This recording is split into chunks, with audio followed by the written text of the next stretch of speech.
Hello guys. Today we having a guest, Rajshrees. Thanks for accepting the request. She is having 25 plus year of experience in the IT industry. So, Rajshrees, can you please share your journey? How you started as an engineer and now you are a senior vice president? Yeah, thank you, Navneet, for giving this opportunity. About me, I have around 25 years of experience. Started off with my career journey as a engineer developer in a mainframe space, and worked on various technologies from mainframes to VBA, Java, .NET, and various other areas. And then from the roles perspective also started as a developer, moved into team lead, tech lead, and then finally I'm working as a vice president in ANZ Bank. Yeah. Okay. So, with over 25 year of experience, what changes have you seen in this IT industry?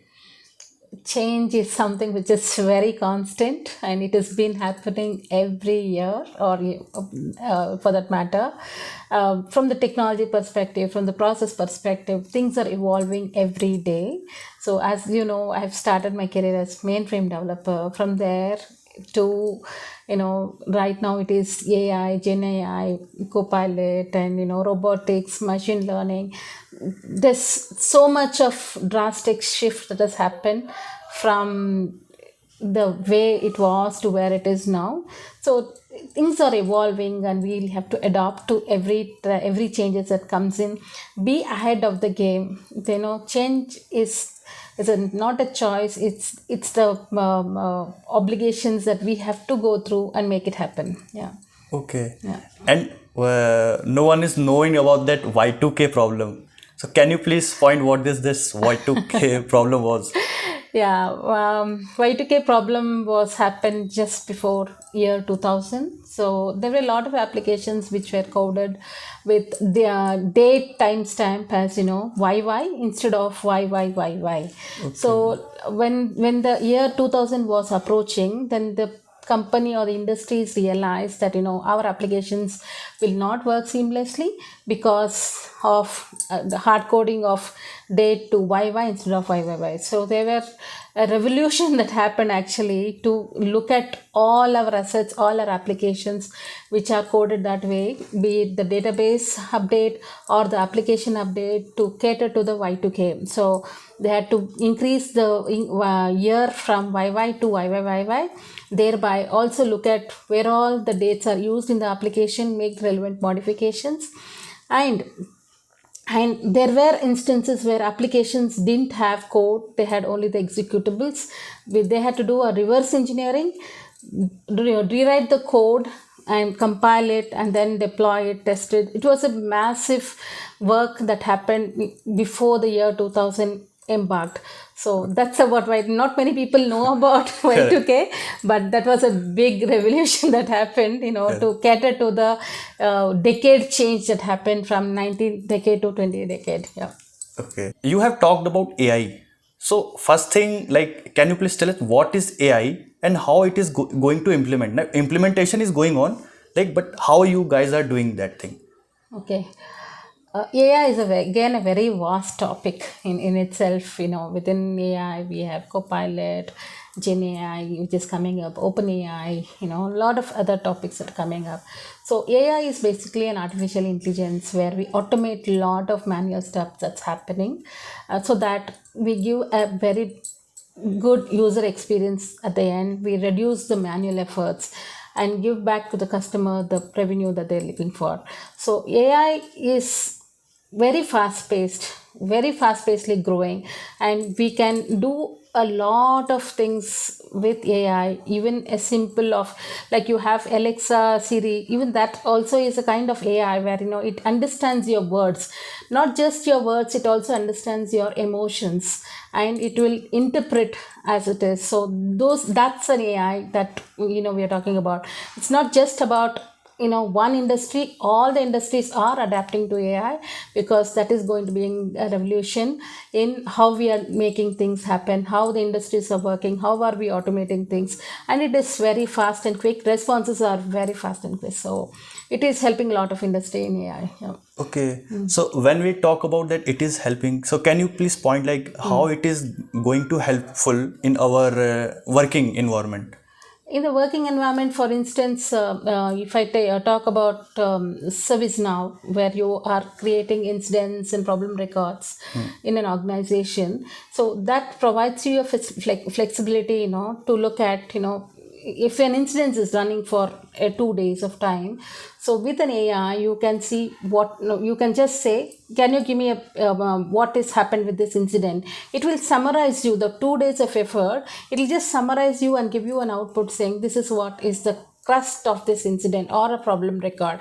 So you don't have to manually go and look into the 2 days of effort within for any person for the matter who's looking into it. He will have to spend 3 to 4 hours to look at and give a summary of what happened. But this AI will help the end user or the organization to automate it so well that response are very genuine. It's going to pick up the response from what we have and then put it back to you in a very elegant format, which is very user friendly, where you can read. It is very readable as well. So that way it is helping a lot of organizations. This is one example. There's so there are so many other examples where we could use AI to make our lives easy for the customer or end users. Okay. Yeah. And now one more, like many guys are discussing like AI is going to replace us. So on that, what's your point of view in that? Is it really it is going to replace us, or it is going to helpful for us? This is a debate across the industry whether AI is going to replace people or it is going to help people to learn new things. But in my view, AI is going to remain in the industry for at least next to 5 to 6 years. And it is going to create a lot of job opportunities for people to learn, pick up. Down the lane, I'm not sure, but immediately, I don't think it is going to take away jobs of the people, because for it to stabilize, for it to people to start using it, and to see the benefit of doing it will take some time. Maybe down the lane 6-7 years it might, but again it might not take away the job of an IT people, because we are generating it for an end user. So the end user or the people, like if I'm automating an account inquiry, and I have a chatbot who's doing an account inquiry automatically, so I don't need an accountant sitting there in the office to look into it. So those kind of jobs might be at risk, but we need IT people to generate this AI related work so that it is useful. Yeah. Okay. Yeah. Now the major question is going on, like from the previous year. Okay, we are seeing the downfall in the software industry. Like many big giants companies like did layoff in the previous year also, and this year also it is not good. Like for us, like Jan and Fab only big product based companies like laid off. Still they are planning to do. So according to you, what is the reason for that? Like why this layoff is happening, and when it is going to stabilize that market? Okay, you have two questions here. So I'll answer the first question. So the layoffs or the recession that's happening, it's not because of AI or the technology. It's because of the financial conditions or economical conditions that each country is going through or each industry is going through. That may be the reason for recession that's happening, not because of the technology trend that's happening. Definitely. So, and your second question was whether it will improve upon. Definitely it is going to improve. The recession is not going to here to stay. Having 25 years of experience, I have seen many seasons of recessions that has happened throughout. And 2008 recession was the biggest one, which had a lot of impact. But it was a matter of 2 years, and then after 2 years it really picked up and people found jobs. So just hang in there. When you are not having jobs, just try to see what is there in the market. Just upskilling people, build your network, so that it can help you to get jobs. And building skill sets is very much important. You have to be on par with the industry trends and the technology. So learn, keep upgrading. That's when you can be marketable yourself in the industry that you belong to. Okay. So following up, like I have two questions. So first one is like you addressed the 2008 Yes. 2008 recession happened. So on that period, how was that India market? How was that India economy that time? And the second point you mentioned skills.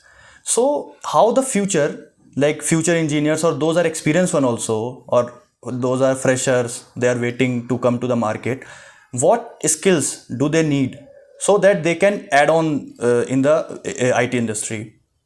Okay. So the 2008 recession that I talked about, it was at that point in time, lot of roles got impacted across the other side of the world, and there were instances where roles moved from the other side into the India. So not that market was bad in India. It is always we get new opportunities that's coming in.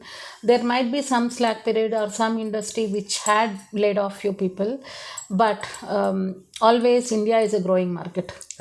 So India will have people work for people, and there is no starvation of work or the amount of effort that the people has to put in. So if you have skills, so coming to your second question on the skills. Correct. So with the latest, what we see is Gen AI, Copilot, robotics, machine learning, open AI, or these days there's another technology called hyper automation, where you can do a lot of automation using all of these tools. So these are the areas that we have to look at.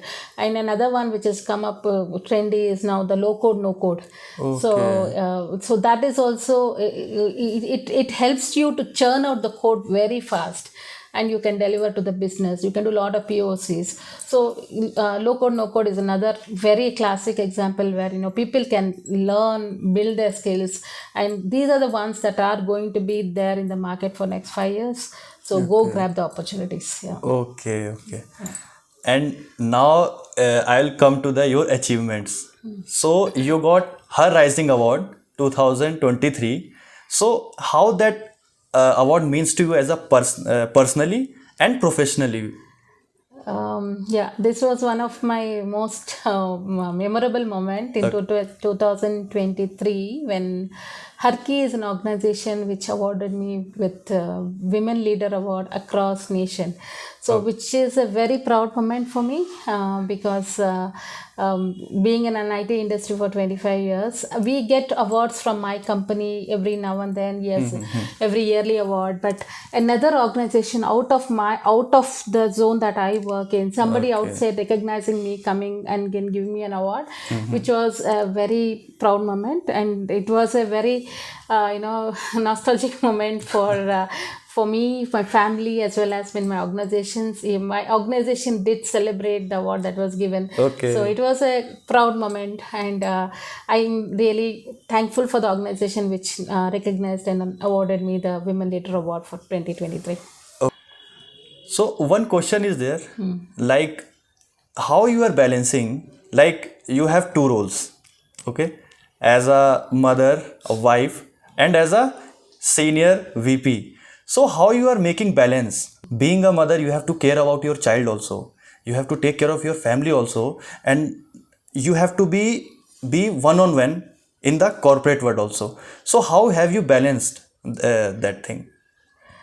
Yeah, that's a very difficult for any women who want to achieve, but will not be difficult when you have a relevant support system. Yeah.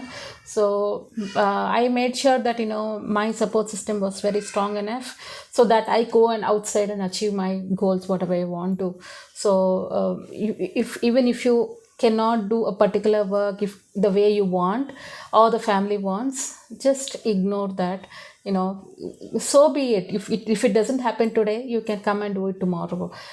So just don't be very rigid that this has to happen in this particular fashion itself, and get relevant support system, like people who can take care of your kids. You hire a nanny, or you hire somebody even who can do your course of work at home, so that you can be potential outside of your home. So basically, women are hesitant to ask for the support, but I would suggest asking for support is not a what do you say? I know you're not putting yourself down by asking support. So ask for support, get the relevant, ecosystem in your home so that you can deliver outside. And when it comes to work, I actually treat my work as my extended family. So that's how I treat my team members or anybody whom I work with in my office. So that have that collaboration and have that talk to your manager. Tell where you're coming from. What are your strengths? Where do you need support? So that whenever there is some emergency at home, so he knows what you're going through and supports you irrelevantly. So be open, be honest, ask for help. You will be able to succeed in life. Okay. Yeah. So, do you want to give any message to future Rajshree, who is going to be a senior VP, and those corporate guys who are in that period and who they are going to come up in the corporate industry? So, what's your message to them? Okay. My message would be, keep learning, be open. Whenever there is an opportunity that comes up, grab it with your open hands. If at times the opportunity may not come up, ask for it. Only when you ask for it, you will get it. So, keep learning. I know latest technologies are so much coming up in the market. Look at the trends.